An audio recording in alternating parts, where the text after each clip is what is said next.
Drácula, de Bram Stoker. Capítulo 15.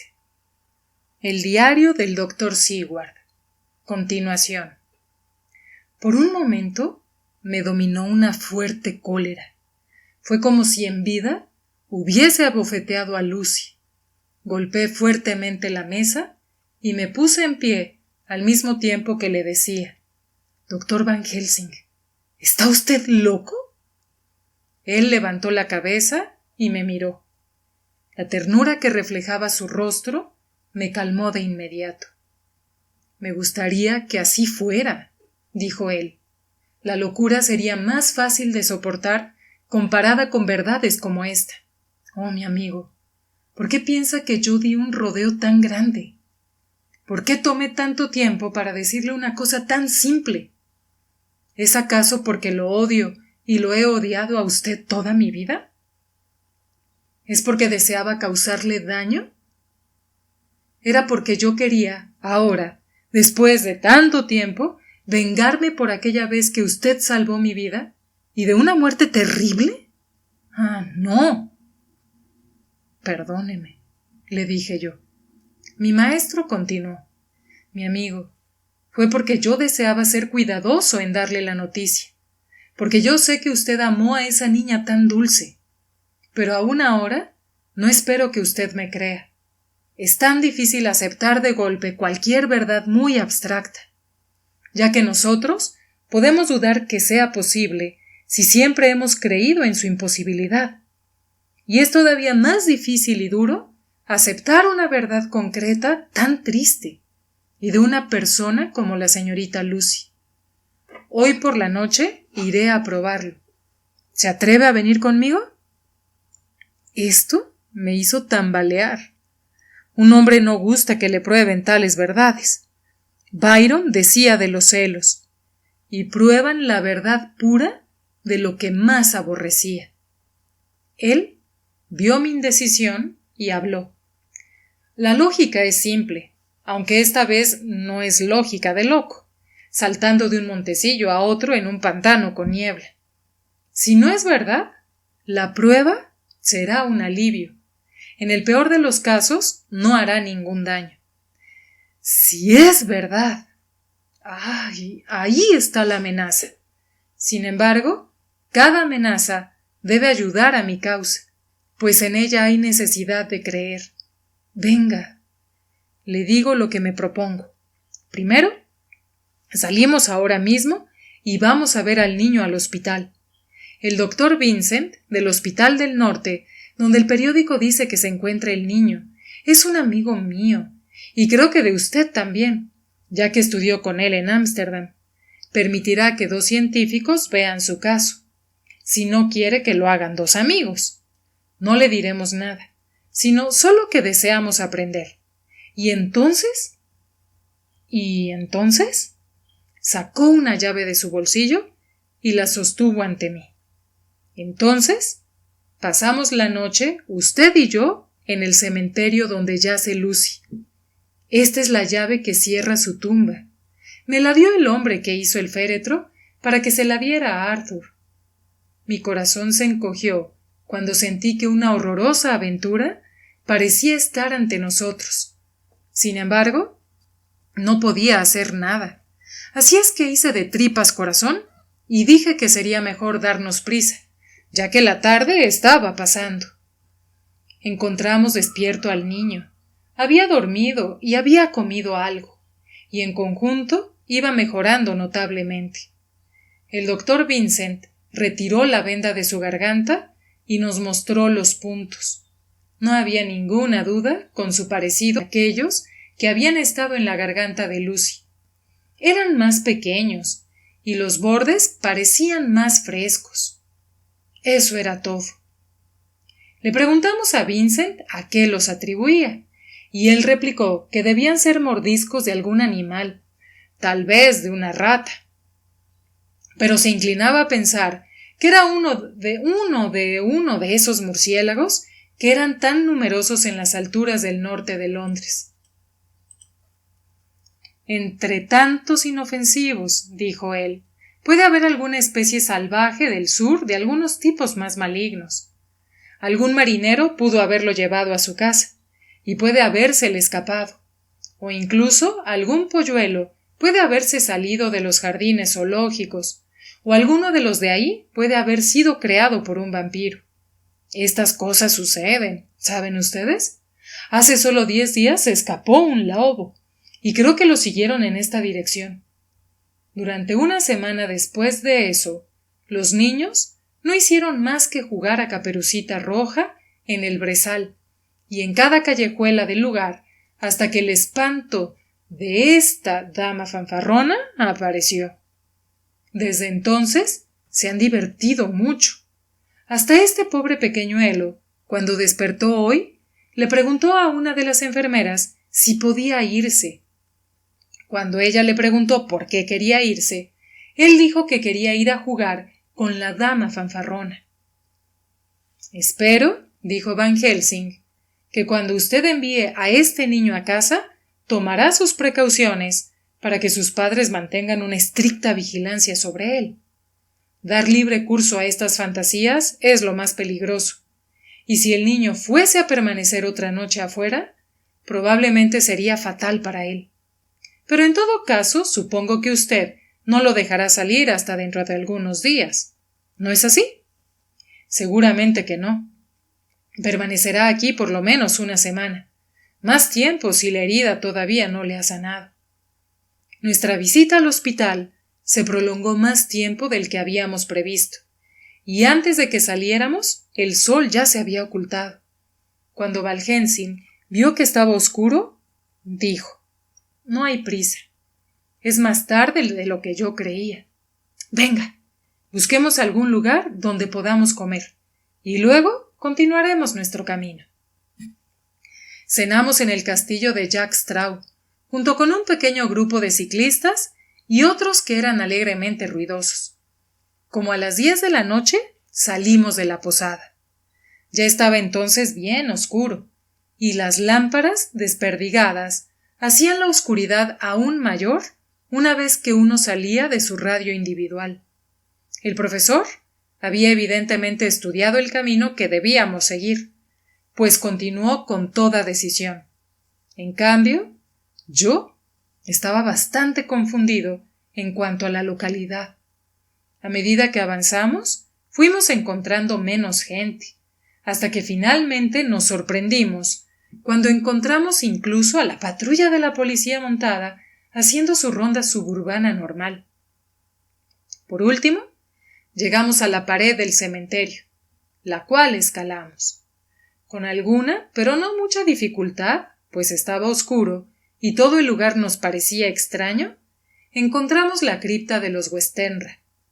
El profesor sacó la llave, abrió la rechinante puerta y, apartándose cortésmente, pero sin darse cuenta, me hizo una seña para que pasara adelante. Hubo una deliciosa ironía en este ademán, en la amabilidad de ceder el paso en una ocasión tan lúgubre. Mi compañero me siguió inmediatamente y cerró la puerta con cuidado, después de ver que el candado estuviera abierto y no cerrado. En este último caso, hubiésemos estado en un buen lío. Luego buscó a tientas en su maletín y, sacando una caja de fósforos y un pedazo de vela, procedió a hacer luz. La tumba, durante el día y cuando estaba adornada con flores frescas, era ya suficientemente lúgubre.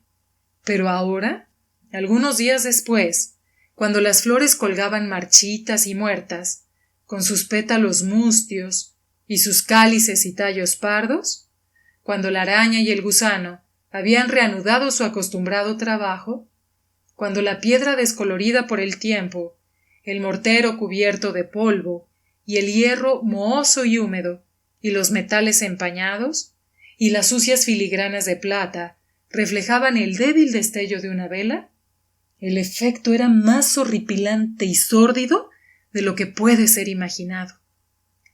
Irresistiblemente pensé que la vida animal, no era la única cosa que pasaba y desaparecía. Van Helsing comenzó a trabajar sistemáticamente, sosteniendo su vela de manera que pudiera leer las inscripciones de los féretros, y sosteniéndola de manera que el esperma de ballena caía en blancas gotas que se congelaban al tocar el metal. Buscó y encontró el sarcófago de Lucy. Otra búsqueda en su maletín y sacó un destornillador. ¿Qué va a hacer?, le pregunté. Voy a abrir el féretro. Entonces estará usted convencido. Sin perder tiempo, comenzó a quitar los tornillos y finalmente levantó la tapa, dejando al descubierto la cubierta de plomo bajo ella. La vista de todo aquello casi fue demasiado para mí. Me parecía que era tanto insulto para la muerta como si se le hubiesen quitado sus vestidos mientras dormía estando viva. De hecho, le sujeté la mano y traté de detenerlo. Él solo dijo: «Verá usted», y buscando a tientas nuevamente en su maletín, sacó una pequeña sierra de calados. Atravesando un tornillo a través del plomo, mediante un corto golpe hacia abajo, cosa que me estremeció, hizo un pequeño orificio que, sin embargo, era suficientemente grande para admitir la entrada de la punta de la sierra. Yo esperé una corriente de gas del cadáver de una semana. Los médicos, que tenemos que estudiar nuestros peligros, nos tenemos que acostumbrar a tales cosas, y yo retrocedí hacia la puerta. Pero mi maestro no se detuvo ni un momento. Aserró unos 60 centímetros a lo largo de uno de los costados del féretro, y luego a través, y luego por el otro lado hacia abajo. Tomando luego el borde de la pestaña suelta, lo dobló hacia atrás en dirección a los pies del féretro, y sosteniendo la vela en la abertura, me indicó que echara una mirada. Me acerqué y miré. El féretro estaba vacío. Ciertamente me causó una gran sorpresa y me dio una fuerte impresión, pero Van Helsing permaneció inmóvil. Ahora estaba más seguro que antes sobre lo que hacía y más decidido a proseguir su tarea. ¿Está usted ahora satisfecho, amigo John?, me preguntó. Yo sentí que toda la rebeldía agazapada de mi carácter se despertaba dentro de mí, y le respondí: «Estoy satisfecho de que el cuerpo de Lucy no está en el féretro, pero eso solo prueba una cosa». «¿Y qué es lo que prueba, amigo John?». «Que no está ahí». «Eso es buena lógica», dijo él, «hasta cierto punto. Pero, ¿cómo puede usted explicarse que no esté ahí?». «Tal vez un ladrón de cadáveres», sugerí yo. «Alguno de los empleados del empresario de pompas fúnebres pudo habérselo robado». Yo sentí que estaba diciendo tonterías, y sin embargo, aquella fue la única causa real que pude sugerir. El profesor suspiró. «Ay, debemos tener más pruebas. Venga conmigo, John». Cerró otra vez la tapa del féretro, recogió todas sus cosas y las metió en el maletín, apagó la luz y colocó la vela en el mismo lugar de antes. Abrimos la puerta y salimos. Detrás de nosotros cerró la puerta y le echó llave. Me entregó la llave diciendo: «¿Quiere guardarla usted? Sería mejor que estuviese bien guardada». Yo reí con una risa que me veo obligado a decir que no era muy alegre, y le hice señas para que la guardara él. «Una llave no es nada», le dije, «puede haber duplicados. Y de todas maneras, no es muy difícil abrir un candado de esa clase». Mi maestro no dijo nada, sino que guardó la llave en su bolsillo.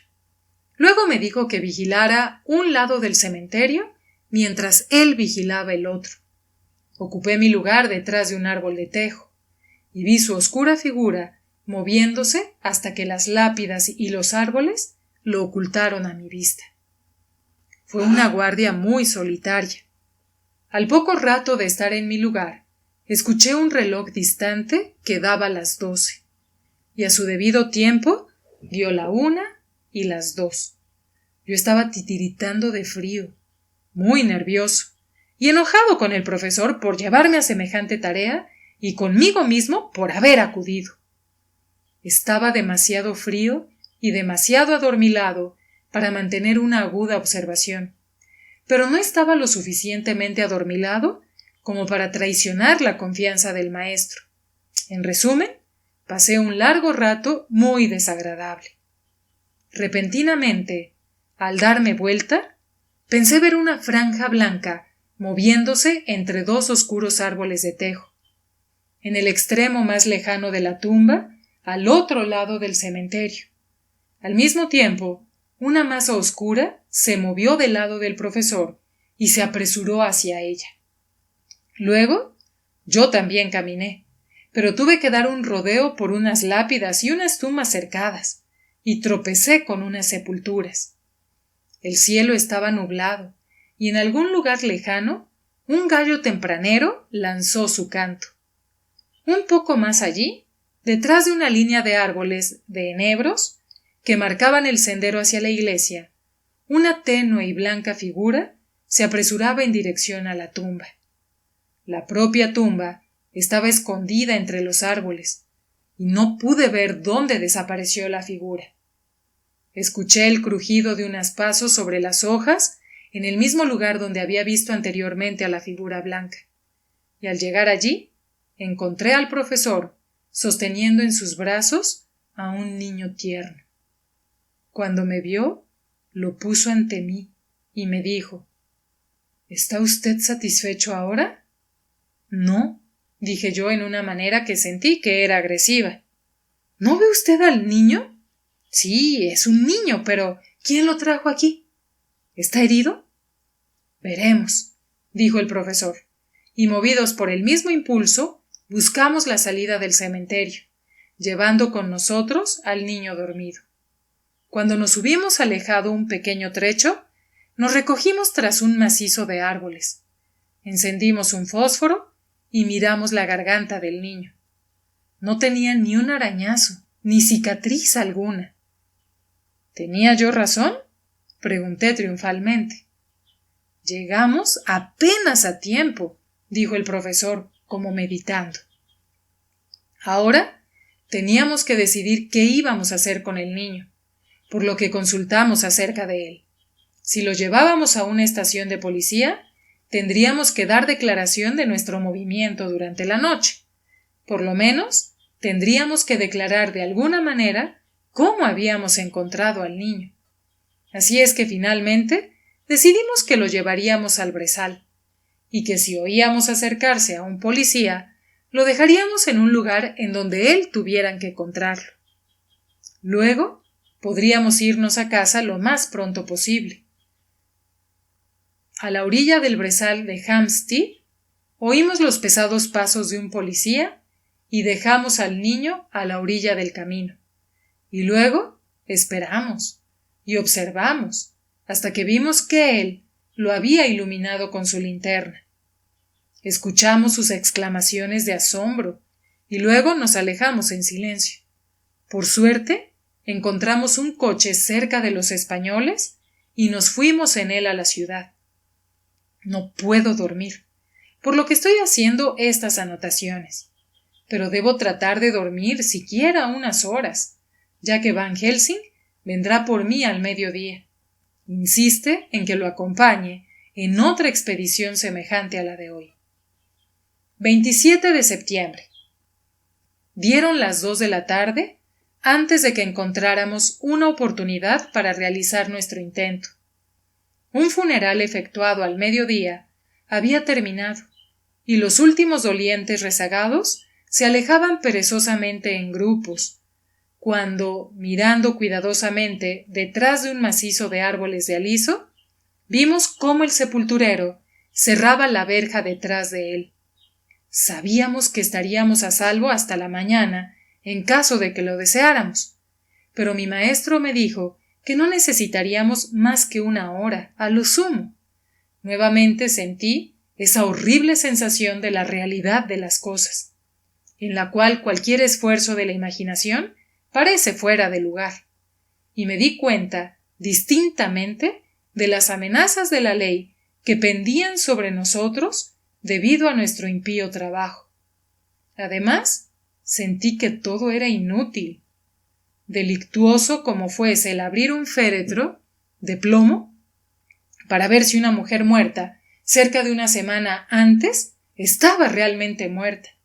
Ahora me parecía la mayor de las locuras abrir otra vez esa tumba, cuando sabíamos, por haberlo visto con nuestros propios ojos, que el féretro estaba vacío. Me encogí de hombros, sin embargo, y permanecí en silencio, pues Van Helsing tenía una manera de seguir su propio camino, sin importarle quién protestara. Sacó la llave, abrió la cripta y nuevamente me hizo una cortés seña para que lo precediera. El lugar no estaba tan espantoso como la noche anterior, pero ¡ay! Cómo se sentía una indescriptible tristeza cuando le daba la luz del sol. Van Helsing caminó hacia el féretro de Lucy y yo lo seguí. Se inclinó sobre él y nuevamente torció hacia atrás la pestaña de plomo. Un escalofrío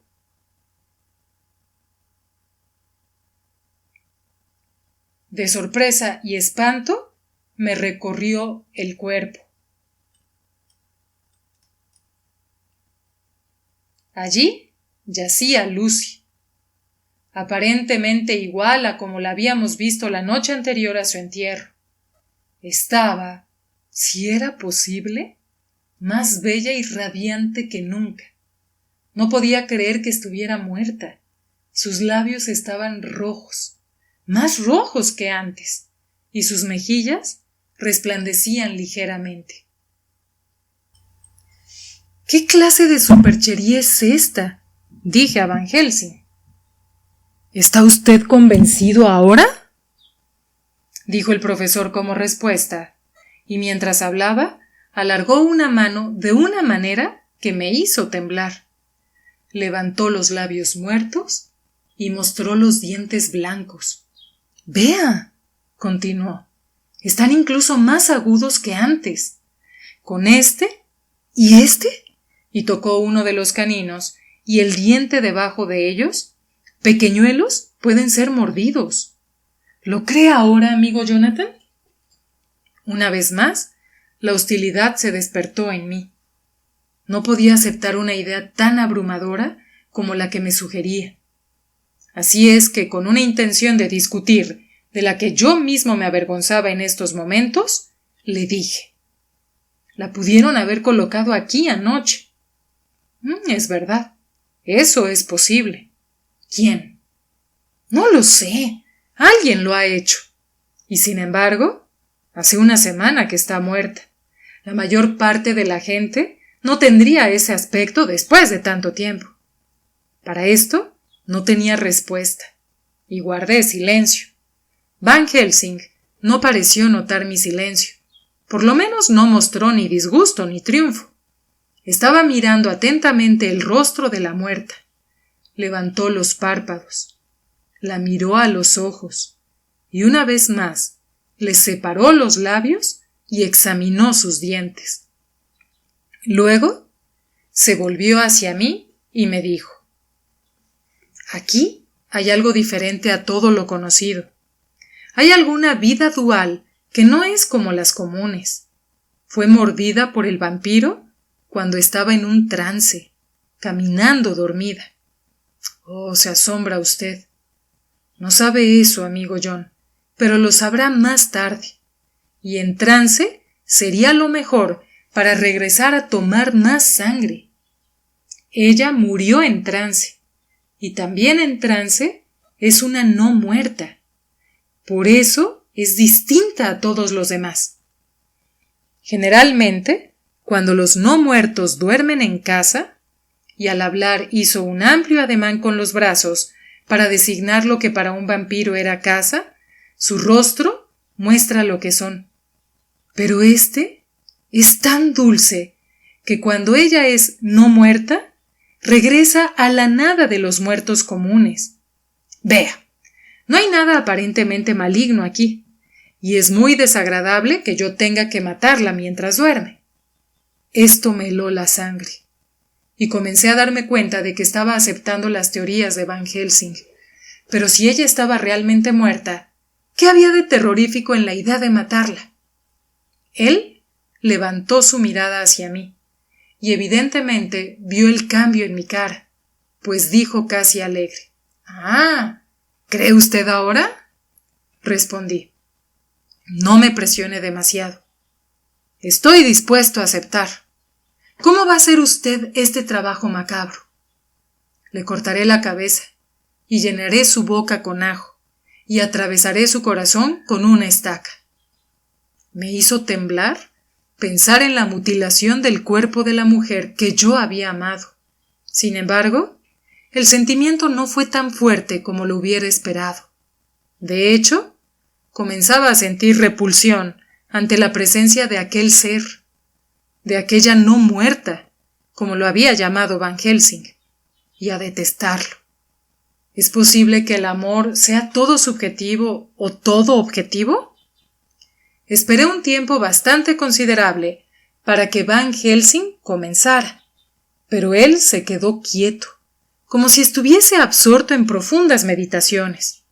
Finalmente, cerró de un golpe su maletín y dijo: «Lo he estado pensando y me he decidido por lo que considero lo mejor. Si yo actuara simplemente siguiendo mi inclinación, haría ahora, en este momento, lo que debe hacerse.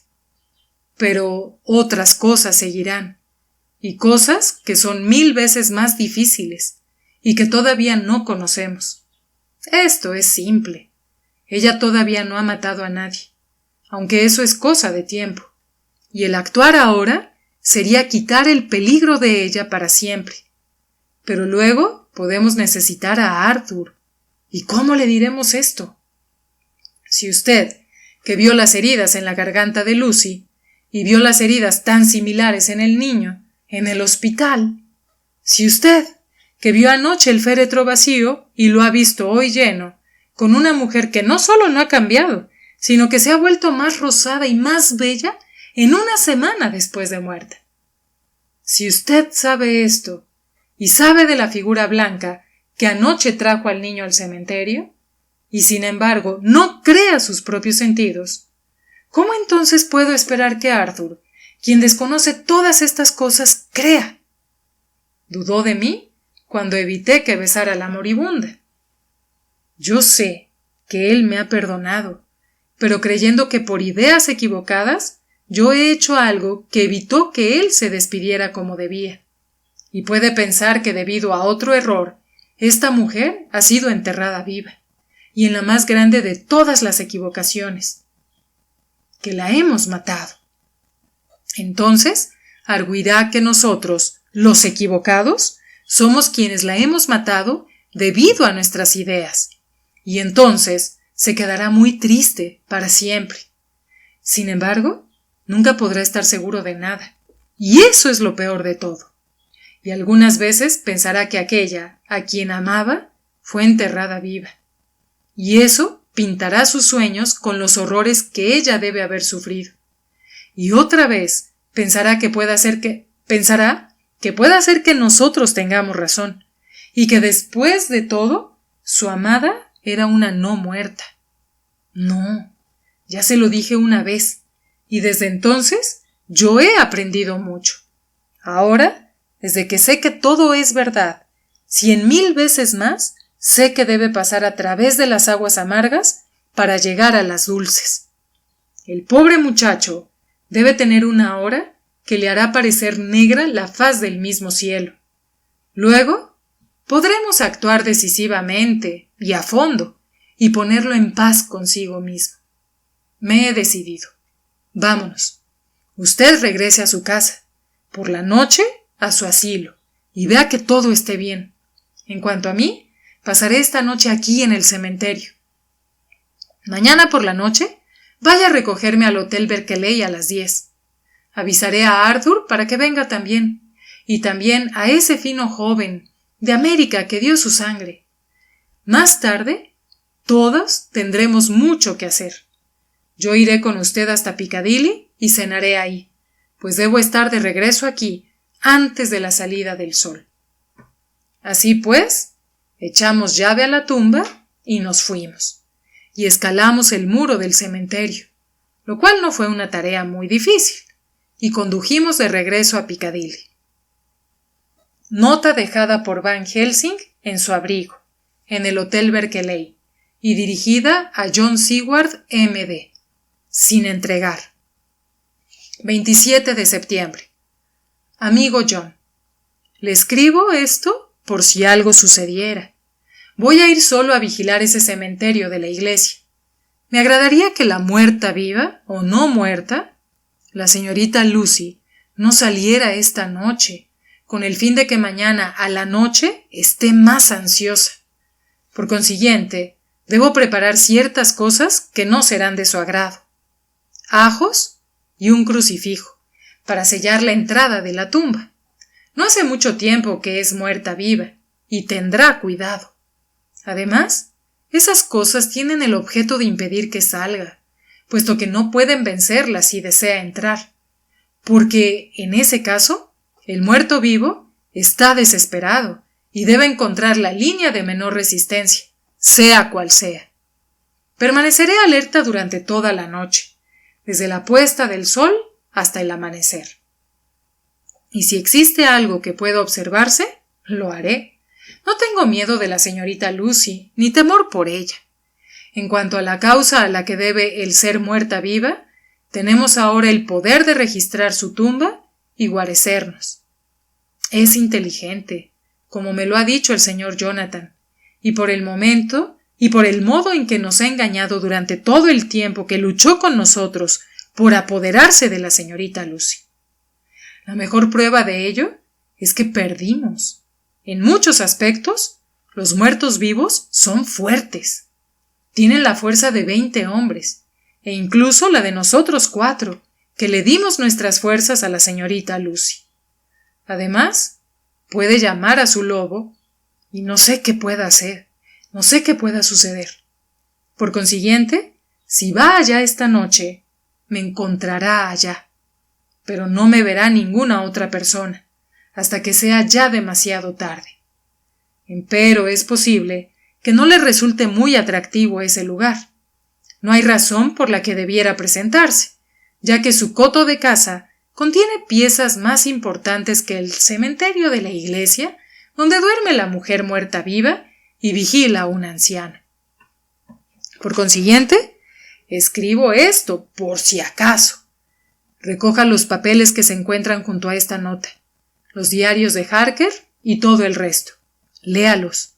Y después, busque a ese gran muerto vivo. Córtele la cabeza y queme su corazón, o atraviéselo con una estaca, para que el mundo pueda estar en paz sin su presencia. Si sucede lo que temo, adiós. Van Helsing. Del diario del Dr. Seward, 28 de septiembre. Es maravilloso lo que una buena noche de sueño reparador puede hacer por uno. Ayer estaba casi dispuesto a aceptar las monstruosas ideas de Van Helsing, pero en estos momentos veo con claridad que son verdaderos retos al sentido común. No me cabe la menor duda de que él lo cree todo a pie juntillas. Me pregunto si no habrá perdido el juicio. Con toda seguridad debe haber alguna explicación lógica de todas esas cosas extrañas y misteriosas. ¿Es posible que el profesor lo haya hecho todo él mismo? Es tan anormalmente inteligente que si pierde el juicio, llevaría a cabo todo lo que se propusiera, con relación a alguna idea fija, de una manera extraordinaria. Me niego a creerlo, puesto que sería algo tan extraño como lo otro descubrir que Van Helsing está loco. Pero, de todos modos, tengo que vigilarlo cuidadosamente. Es posible que así descubra algo relacionado con el misterio. 29 de septiembre, por la mañana. Anoche, poco antes de las 10, Arthur y Quincy entraron en la habitación de Van Helsing. Este nos dijo todo lo que deseaba que hiciéramos, pero especialmente se dirigió a Arthur, como si todas nuestras voluntades estuvieran concentradas en la suya. Comenzó diciendo que esperaba que todos nosotros lo acompañáramos. Puesto que es preciso hacer allí algo muy grave, ¿viene usted? ¿Le asombró mi carta? Las preguntas fueron dirigidas a Lord Godalming. Sí, me sentí un poco molesto al principio. Ha habido tantos enredos en torno a mi casa en los últimos tiempos que no me agradaba la idea de uno más. Asimismo, tenía curiosidad por saber qué quería usted decir. Quincy y yo discutimos acerca de ello, pero cuanto más ahondábamos la cuestión, tanto más desconcertados nos sentíamos. En lo que a mí respecta, creo que he perdido por completo la capacidad de comprender. Yo me encuentro en el mismo caso, dijo Quincy Morris lacónicamente. Oh, dijo el profesor. En ese caso, se encuentran ustedes más cerca del principio que nuestro amigo John, que tiene que desandar mucho camino para acercarse siquiera al principio. A todas luces, había comprendido que había vuelto a dudar de todo ello, sin que yo pronunciara una sola palabra.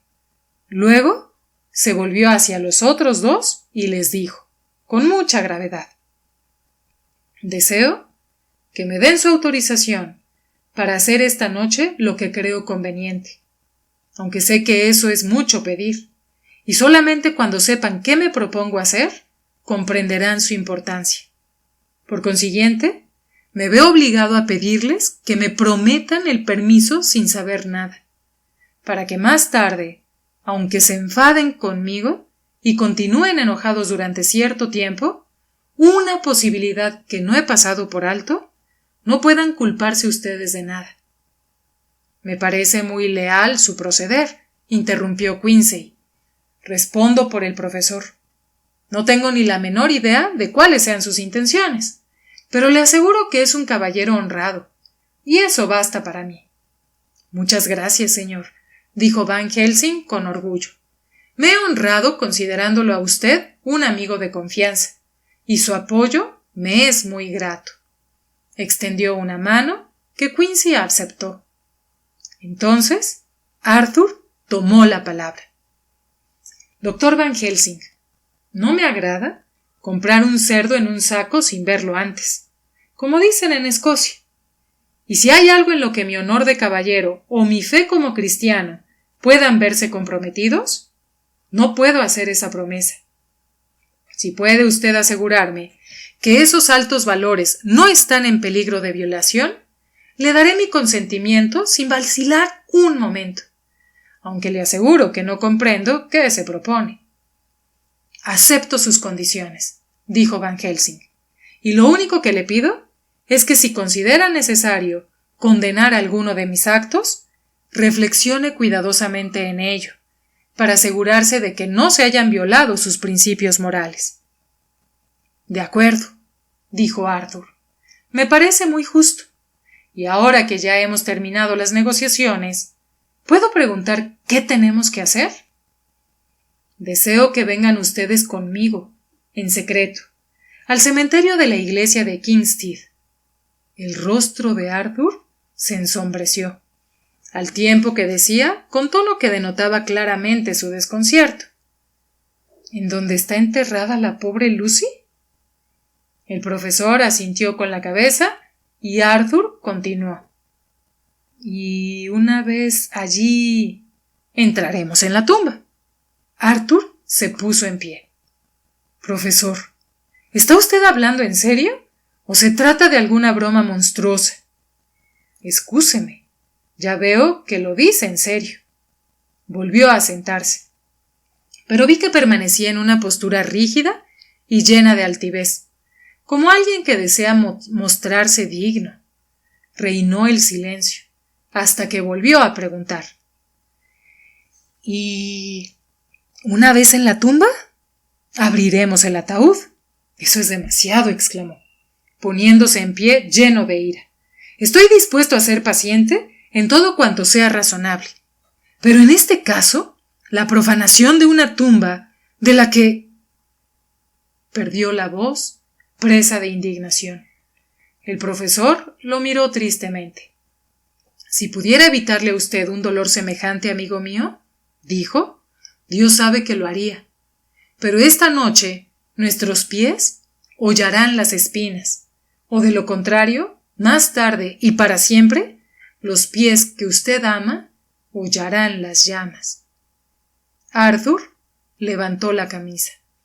Arthur levantó la vista, con rostro extremadamente pálido y descompuesto, y dijo, «Tenga cuidado, señor.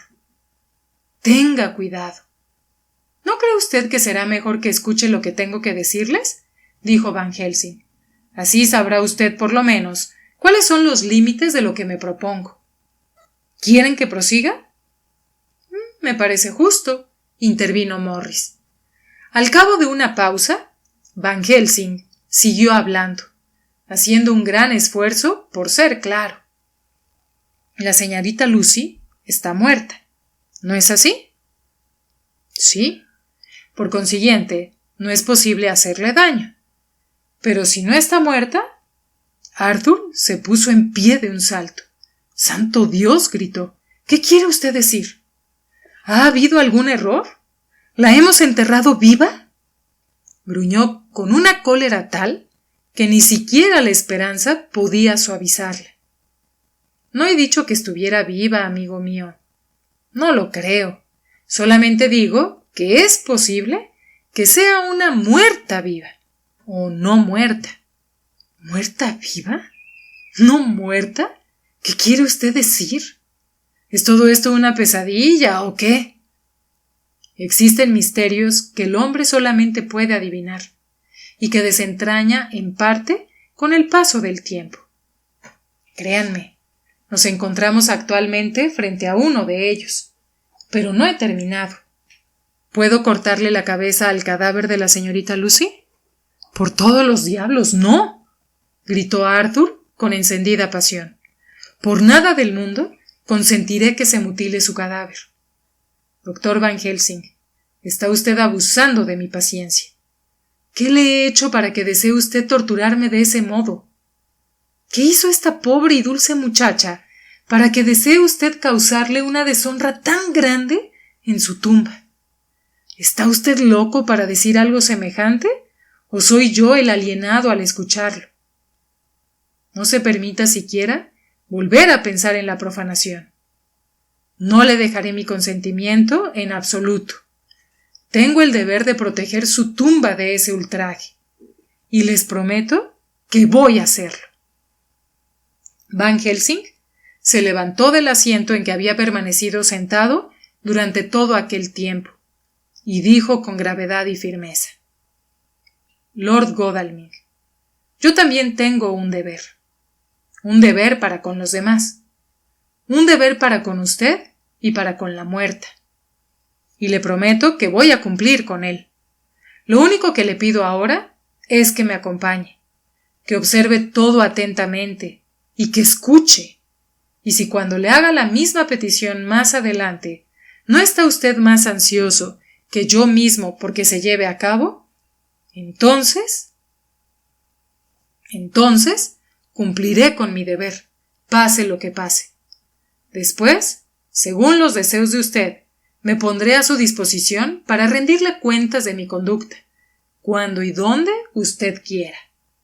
La voz del maestro se apagó un poco, pero continuó en tono lleno de conmiseración. «Pero le ruego que no siga enfadado conmigo. En el transcurso de mi vida he tenido que llevar a cabo muchas cosas que me han resultado profundamente desagradables, y que a veces me han destrozado el corazón. Sin embargo, nunca había tenido una tarea tan ingrata entre mis manos. Créame que si llegara un momento en que cambiara usted su opinión sobre mí, una sola mirada suya borraría toda la tristeza enorme de esos momentos. Puesto que voy a hacer todo lo humanamente posible por evitarle a usted la tristeza y el pesar. Piense solamente por qué iba a tomarse tanto trabajo y tantas penas. He venido desde mi país a hacer lo que creo que es justo. Primeramente, para servir a mi amigo John, y además para ayudar a una dama que yo también llegué a amar. Para ella, y siento tener que decirlo, aun cuando lo hago para un propósito constructivo, di lo mismo que usted. La sangre de mis venas, se la di, a pesar de que no era como usted, el hombre que amaba, sino su médico y su amigo. Le consagré mis días y mis noches, antes de su muerte y después de ella. Y si mi muerte puede hacerle algún bien, incluso ahora, cuando es un muerto vivo, la pondré gustosamente a su disposición. Dijo esto con una dignidad muy grave y firme, y Arthur quedó muy impresionado por ello. Tomó la mano del anciano y dijo con voz entrecortada: «Uy, es algo difícil de creer, y no lo entiendo, pero al menos debo ir con usted y observar los acontecimientos».